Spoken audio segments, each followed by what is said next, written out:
Hey, it's Phil. I want to tell you about something that came up in a conversation recently.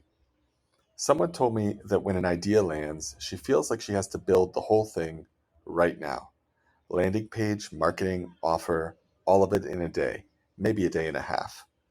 And when I asked why, she said something really honest. She said she's just not a project person. She's a feeling person. When something downloads, she wants it to exist immediately. Waiting feels like losing the thread. And I think a lot of people listening here might recognize that. Here's what's really interesting though. She told me that recently she tried something different. Instead of sprinting to finish in a day, she let it stretch over 5 or 6 days. And something shifted. She said she actually received what she wanted to share instead of just pushing it out.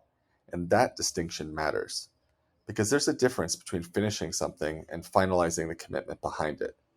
You can build the page, write the copy, set the price, but if the decision to stand behind it isn't solid, the work kind of just sits there, still landing, but still not live.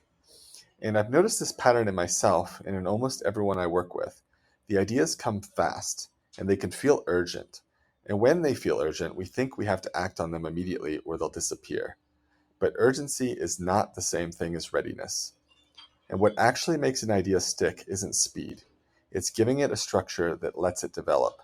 It can be something simple, something repeatable, something you can return to on the days when the inspiration just isn't there. And that's the piece I think most people skip. Not because they're lazy, but because they're used to following inspiration, and slowing down can feel like they're actually losing momentum. But I believe it's the opposite.